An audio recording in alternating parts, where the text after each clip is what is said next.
Okay, so welcome to the Behind the Host podcast, and we're back with another episode today. I'm really excited. This is the podcast where you can learn more about hosts across the industry and how we can really get into the nitty gritty of their business, how we can learn and share information and really get an understanding of their business and what it makes that so successful. So before we get started on that, I just want to give a big shout out to Katrina Hardiman. She blitzed through an Airbnb listing this week. She shared a win, and it's just really awesome to see people sharing their wins in the hospitality community. She's talking about how she managed to blitz through her Airbnb listing, and she's about to get her Boostly one-page website live. And on the back of that, she's got a booking, which is great to see. So if you haven't already, come and join the hospitality community on Facebook. Share your wins every Wednesday, and you might get a shout out on the podcast. So over to our guest today. We're joined by Charlotte Balderstone-Hughes. She's the owner and founder of the Scarlet Hen Norfolk House, easy for me to say, based in Yorkshire. Charlotte specialises in hen party stays, and today I'm really excited because we're going to be diving behind the business, looking into what makes her so successful in her niche, the opportunities that there are in the industry in this area, and how it's actually helped the Scarlet Hen House, Norfolk House, to be the holiday home of the year 2021. So welcome along, Charlotte. Hi, thanks for having me. So excited to be here. Awesome. I'm excited for this. So let's dive straight in. So tell me a bit about yourself and how you got started and what motivated you to go into this sort of niche. Okay, yeah, so I'm an artist and a designer and a teacher by trade. But we've had Norfolk House for over 20 years. And a couple of years ago, things changed for us financially and we were in a bit of a predicament. We tried to sell the house, but we failed. So we thought, how can we kind of get through this tough time without selling the house? And a friend of mine just said, why don't you put it on Airbnb and see what happens? And I said, there's no way that I'm letting a load of people I don't know stay in the house. She said, just put it on, see what happens. And we did, and we instantly got a fabulous booking from a family that took it over the whole of Christmas, and it basically paid the bills. And that's how it started. We've not looked back since, really. It's a great thing to be able to do, isn't it? Just to suddenly turn things around. So the house itself, obviously, I can see for those who are on the podcast listening in and has got the visual either on the live or on YouTube, you can see it says Yorkshire in the background. Tell me a bit more about the house itself. And did it start off then as your residence, your home? Yeah, so we've lived here. In fact, it's a very unique situation. We actually still do live here. So we live here Monday to Friday, and then on a Friday afternoon we hand it over to our guests, and we pop off and go and stay in another Airbnb or a short-term rental, as we should be saying, and that's how it works. And people are always amazed about how does that happen, and how do you pack away all your things and everything.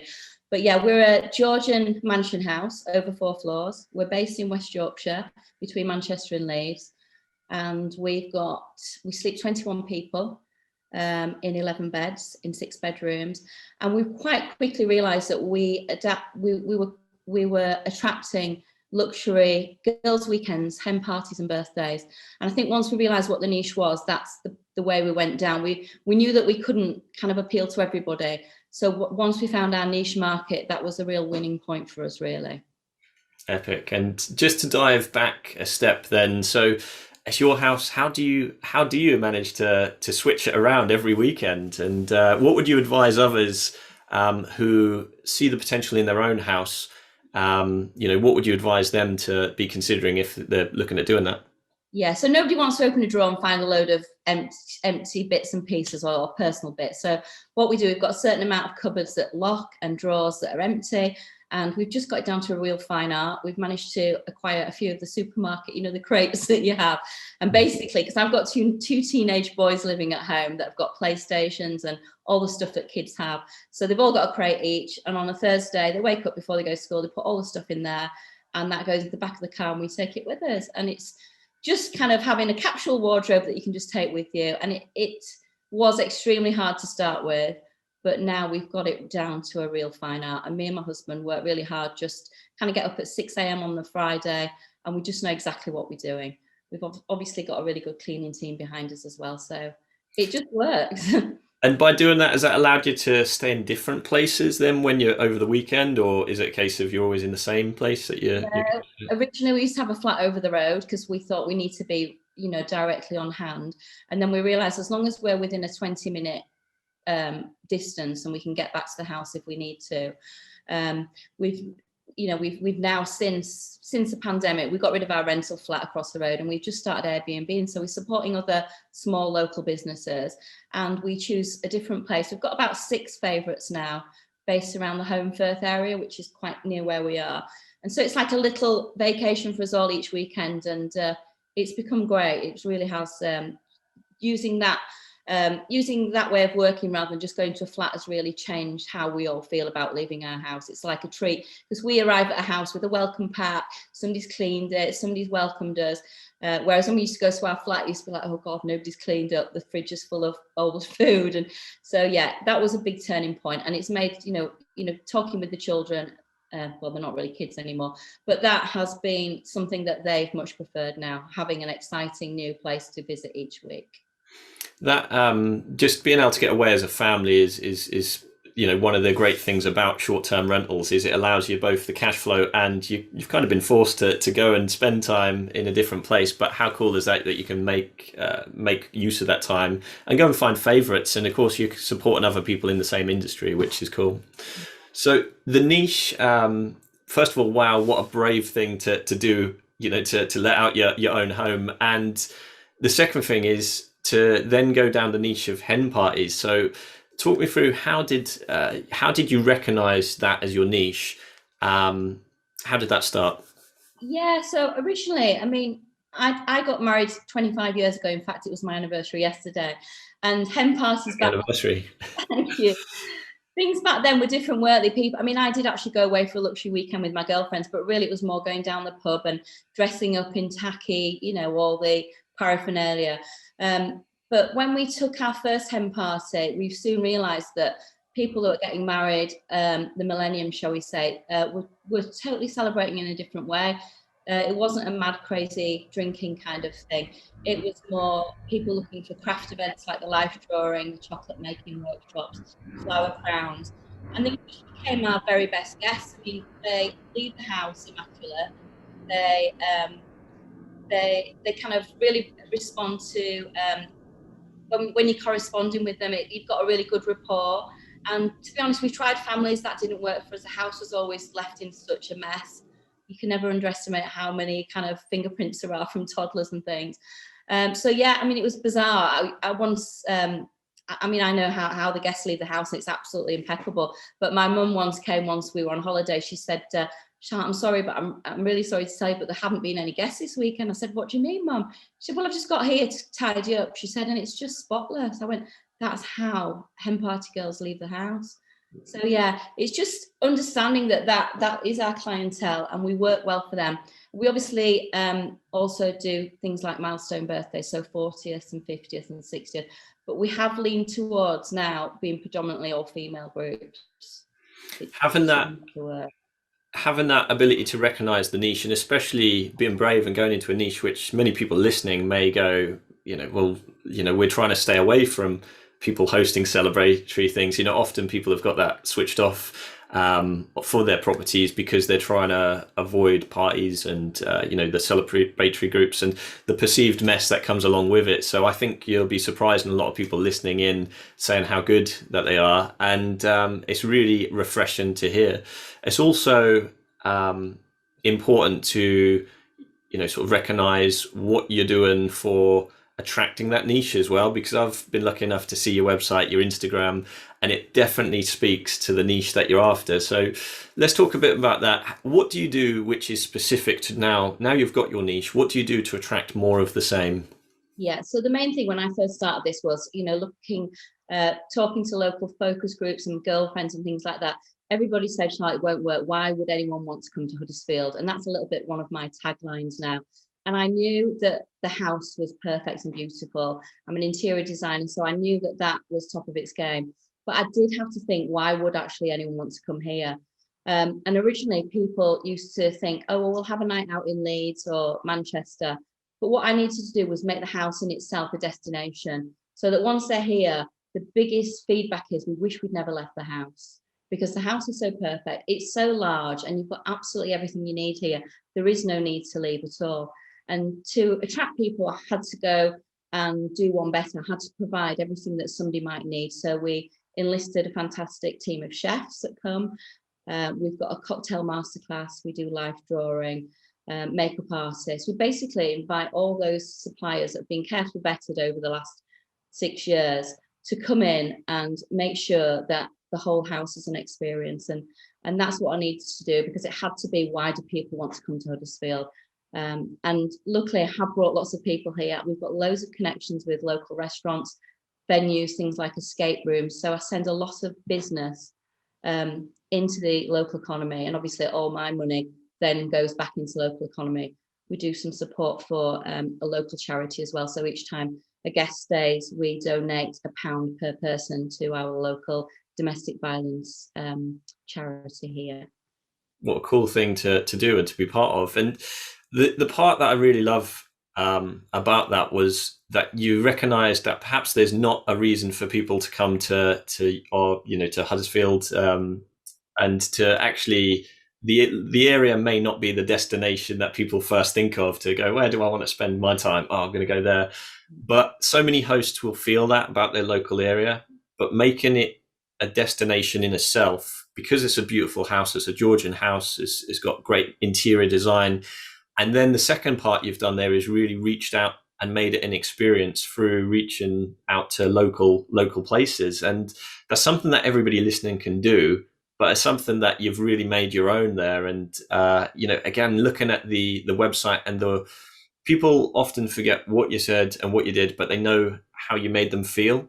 And it's obviously that feeling of having the amenities of the chefs there, the ability to have the life drawings, which we'll dive more into in a second, and the experience is what it's about. And that's what the big thing for 2022 that we're seeing from places like Airbnb is. It's about giving your guests an all-round experience as well. So.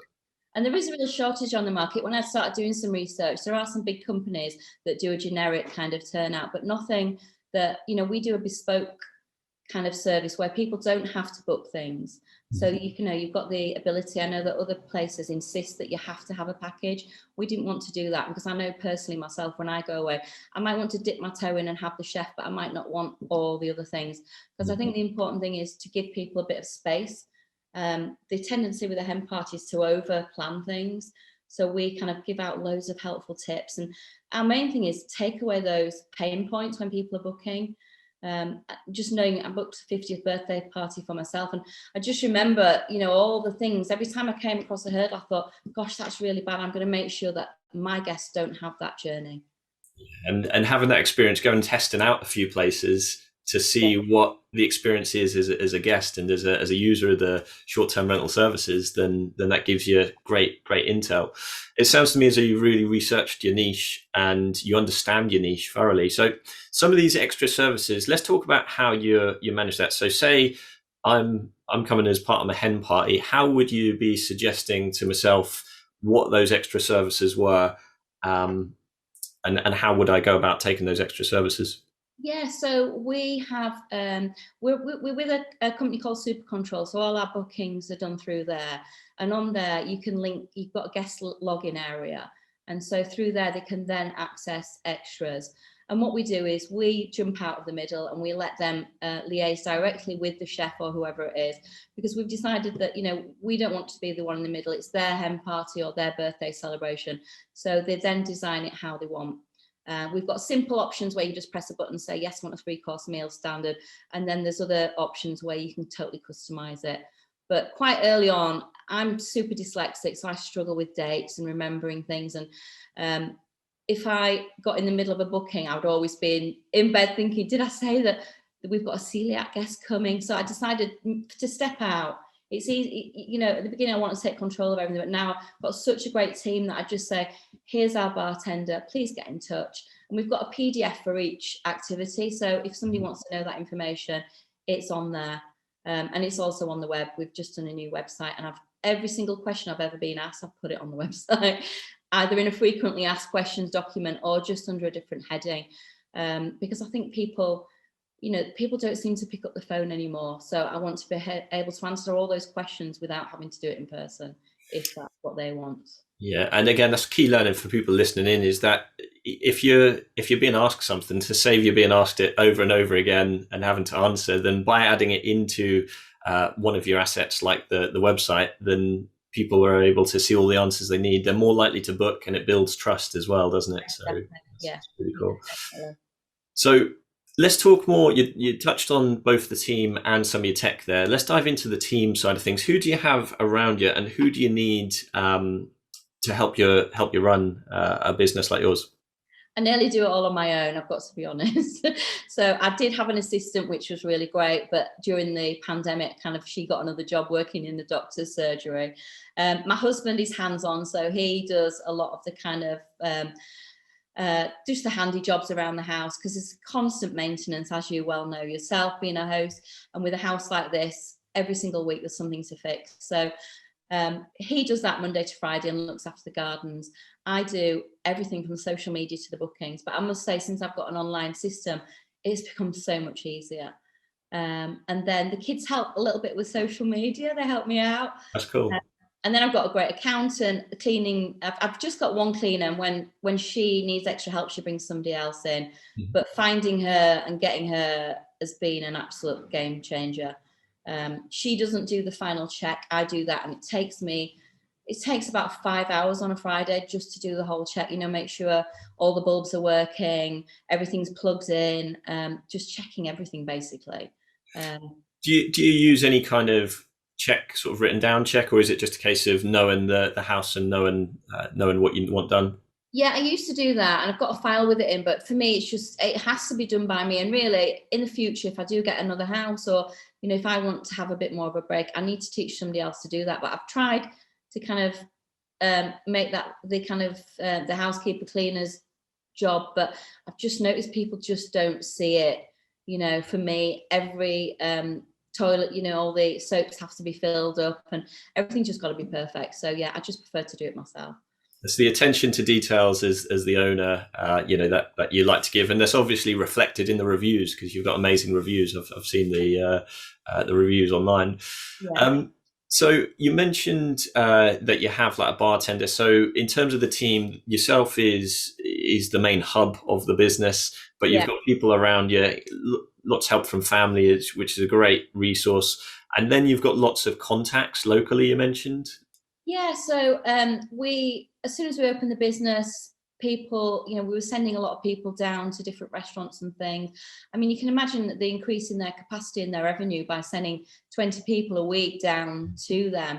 And at first we thought, do we do some kind of loyalty scheme, or do we, some kind of incentive? And we tried that, and we just thought, what? We actually just want to help the local economy. And so we just, rather than saying for each guest, will you give us such and such? We just send people where, we just list things. And we've got a part on our website that just says, basically, if you're local independent business, you want to be listed on our website, whether you do balloon arches or face painting or whatever it is, just contact me and we'll happily put you on our website. It's just giving something back, really. How cool is that you can help and give back to the local community, and people can get in touch with you, and you may get a few more on the back of this as well, but it's just a really nice thing to do. And of course, there's the old saying, which your network is your net worth. So I imagine you got very popular the second you started sending 20 people down to their establishments each weekend. I bet that was probably owed a few meals out, a few cocktails. So yeah, we'll say that's what normally happens. We normally get we go to the restaurant, something to eat, and they'll throw us a bit of a freebie. So yeah, but it's just nice to support local businesses. And I mean, because when our guests arrive on a Friday afternoon, they'll nearly always head down to a place called the Scullery and start their stay with like an afternoon tea or a bottomless brunch there. And then they'll come to us, and it's just a really nice way to start the weekend. And their house is very much like our house, same area, same history.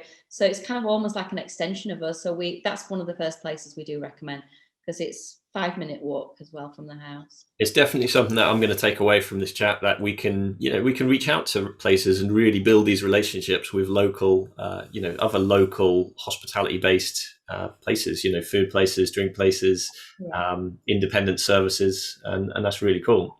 Yeah. So you mentioned your tech stack. So you use Super Control as your PMS? Yeah. I don't know if I use it properly, but I kind of use it. It's really been a life changer. And I link that with Xero.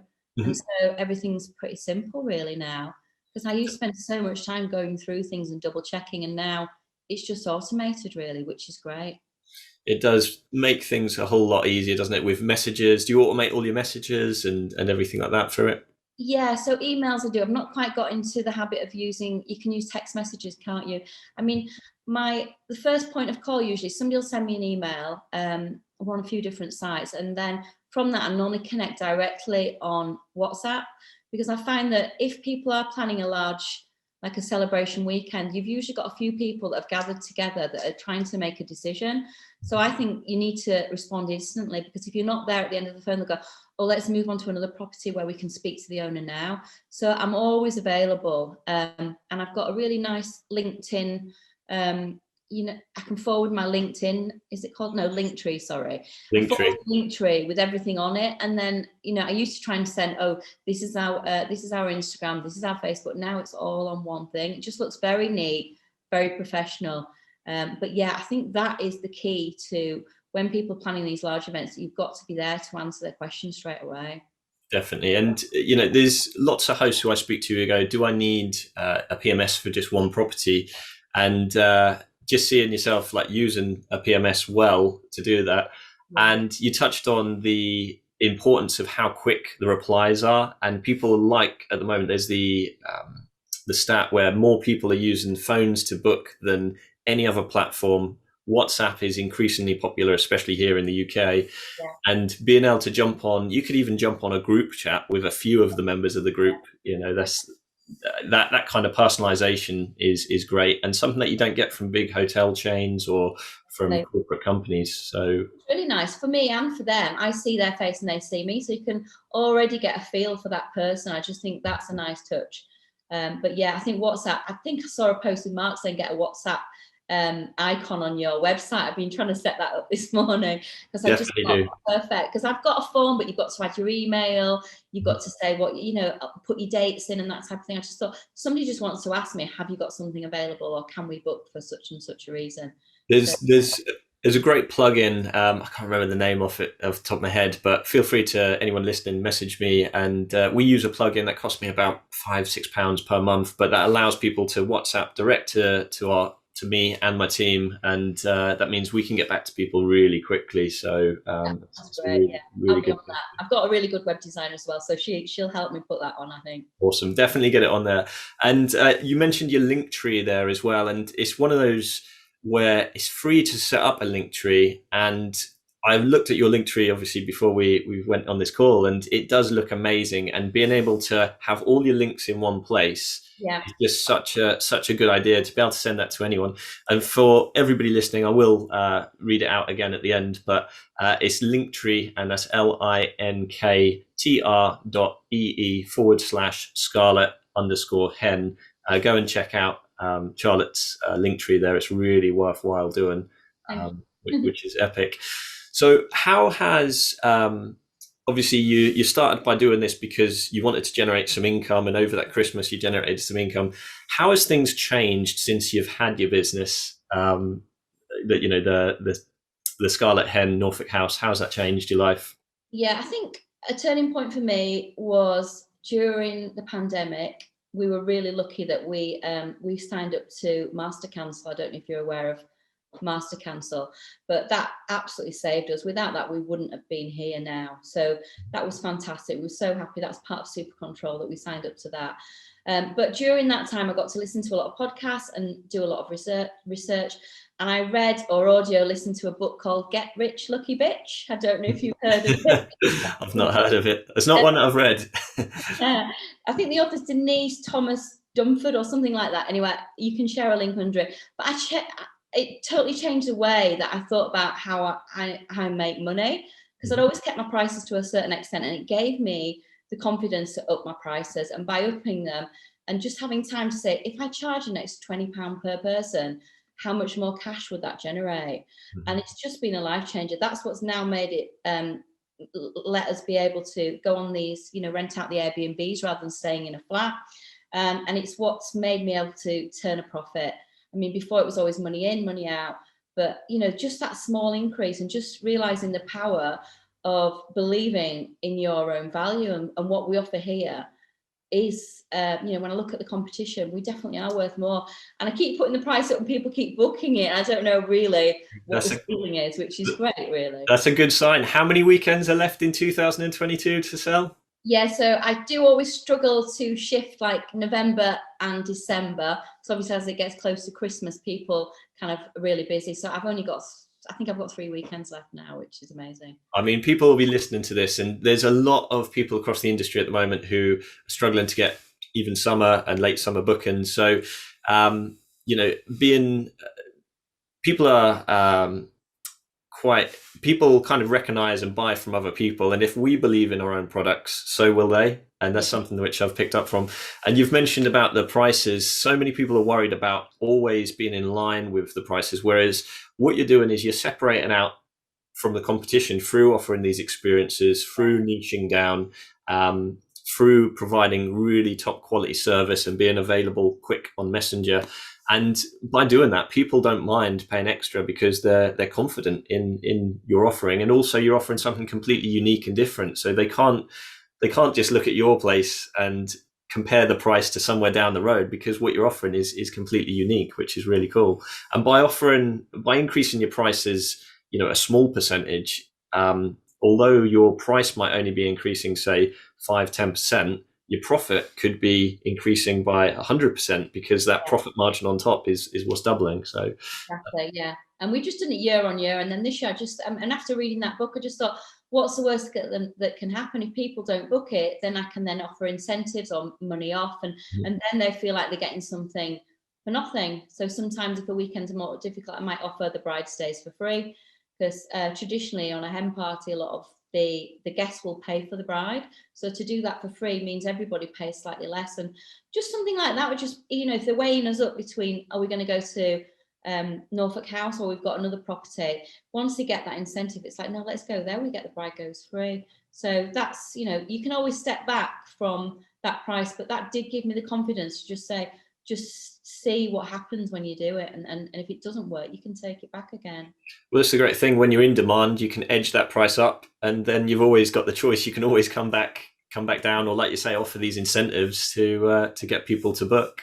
Yeah. So one question I've got to ask, and I'm sure people would be wondering this, is how do your neighbours feel about you hosting hen parties? Has there been any controversy, or has it always been smooth sailing? It's been a bit of a work in progress. We've got some really lovely new neighbours, and we always reach out to them and say, we're at the end of the phone. If there's any problems whatsoever, you can call us day or night and we will sort it. When we, on our website, we always say we're not a party house. This is not a wild, crazy party. We've got CCTV. We do ask for photo ID of the lead booker, and they do sign some very hefty terms and conditions. And we do that because we don't want to attract the wrong people. So, we learned early on, every time a problem happened, write that into the terms and conditions. We've got Arlo cameras on all of the outdoor areas. And in the Arlo cameras, they've actually got sirens on them, and you can speak two-way. So I could actually just speak and say, listen, guys, it's time to go inside. We have a strict curfew, 10 p.m. outside.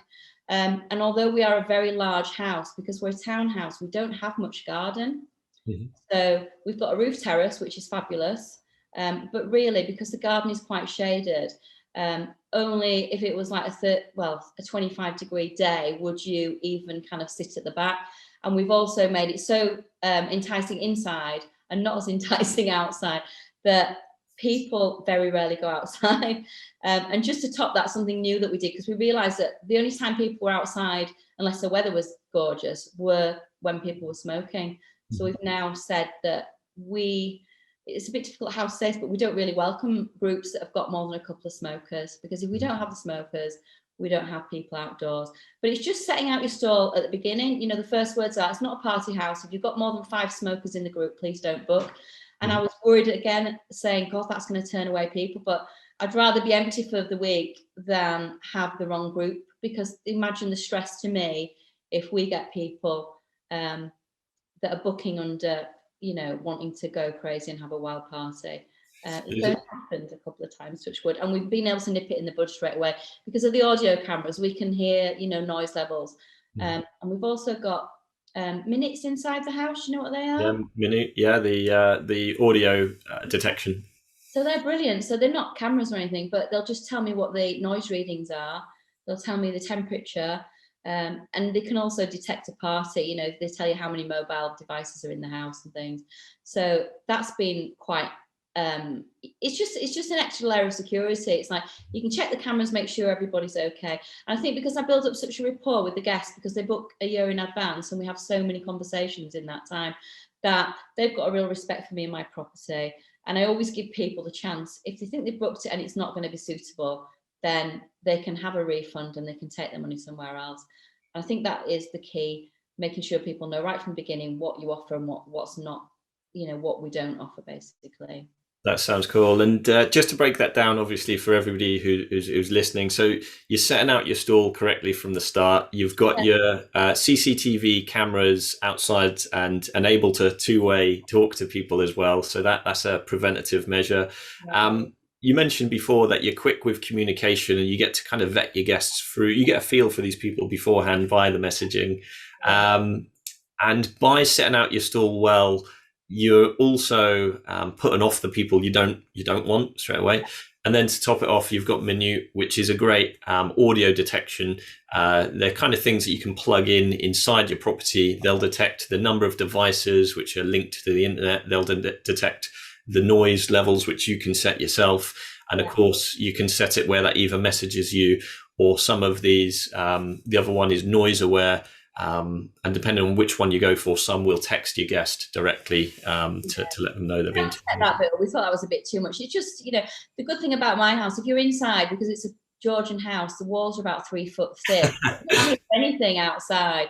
So, you know, it's, you know, we're just careful of outdoor noise. And we, like we say, right from the beginning, we don't have a great amount of outdoor space. We have restrictions on noise and activity outside, but better than that, right across the road, I've got a 32-acre park. So I always say, grab one of our picnic baskets, grab a bottle of wine, and if the sun's shining, take it to the park. And, you know, they've got so much more space over there. So that's kind of been, you know, we've got to think, okay, the small garden that's always shady is a little bit of a down point. So rather, you know, we do alert people to that right at the beginning.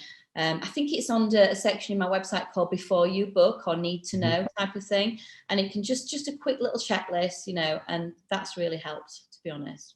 I think just mentioning your website, which people can find through Linktree, is really cool because you've got it very much set up where it is talking to your preferred niche. You know, there is the Scarlet Spa you've got as well. So. Yeah, so we've got an indoor hot tub here, and we've turned the old wine cellar into a treatment room. So we've got a team of therapists that will come in.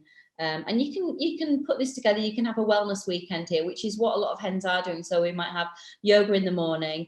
They might do like a creative class in the afternoon. We do something. We do bath bomb making, where we've got a specialist that comes in and does that with the girls.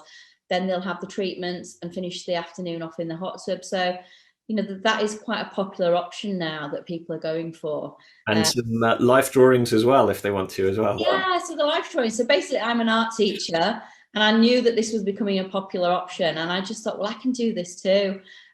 More recently, I've actually got a fantastic model who takes and delivers the class himself now, which is taking the pressure off, because obviously I work all week, and then to do the life drawings here and at other venues was meaning that I was working all day Saturday. So I've got a great model and tutor called Greg. So he's changed things around for me.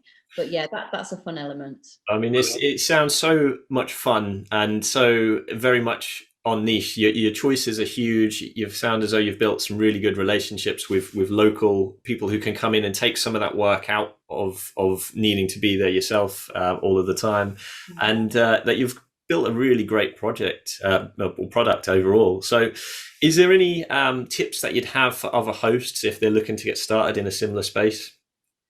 Probably don't live in the same space that you're renting out. Fair enough. I think the main thing that I knew was start before you're ready, really. Don't get everything perfect. You won't realise what works and what doesn't work until you try it. Like I said, we started with families and quite quickly realised that we didn't want lots of little kids in the house putting fingerprints on everything. So yeah, start before you're ready. Just put it up on Airbnb and see what happens. I mean, I didn't think it was going to happen. Once you've got a booking, you then think, gosh, what are we going to do with all our stuff? How's this going to work? But yeah, good cleaning team is obviously a definite one. And get on social media. I hate showing my face on social media, but it's something I think you've got to do, like you were saying before, to build trust. To make sure, I mean, a lot of people, and people still believe this, that they can book a large accommodation and it be a scam. So by putting yourself out there, that should hopefully stop that. We had that earlier on where somebody had cloned our website and we're taking bookings for our house. Luckily, touch wood, nobody ever got to that point. Some people might text and say, Charlotte, we're just about to book the house. We've spoken to Michael. We're going to deposit the money today. Is that okay? And I got, no, I don't even know anyone called Michael. So that was what was happening. So just be aware of that, really.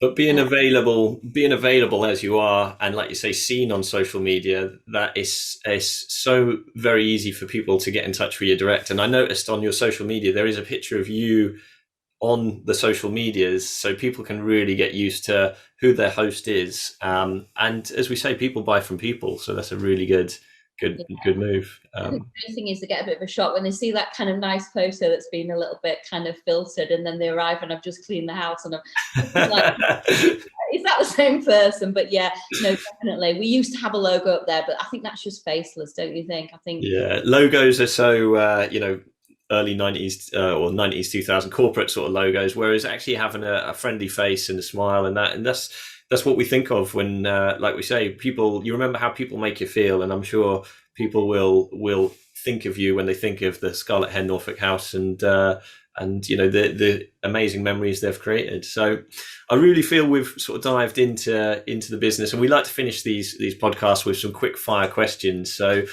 you mentioned you've stayed in a few Airbnbs. Where's your favorite place that you've stayed and why, in the UK or abroad? Yeah, so I've got a couple actually. I guess I'm going to do a shout out to the ones that are locally. So we stay at about 5 different places in Home Firth, Huddersfield. So one is Apricot Cottage, which is a beautiful stone-built cottage. It's on a single track. It's so remote. It's beautiful. And then another favourite ours is a place called Teal Cottage, which is again is in Home Firth. Then we love staying at Gina's place, which is Cottage Pie in Home Firth. And then there's another fabulous place that we've just discovered, which is called the Love Cottage, which is just behind. I don't know if you know about Home Firth, but it's the place of Last of the Summer Wine. Oh, I can picture it because of Last of the Summer Wine. I've got the image in my head of the three old boys. Yeah, it's so scenic and so beautiful. And that last place, Love Cottage, is right behind Sid's Cafe. So so those are the kind of best places that I've stayed at. Amazing. Definitely share this with them and tag them in because they'll be happy to get mentioned afterwards. So if I mention them too many, what happens is people then book them and we can't fit in. But of course, yeah. But I always do that, of course. So I got to ask, obviously, based that is kind of hen parties. What's your own favourite alcoholic tipple? Oh gosh, I like a margarita, salty. Margarita, nice.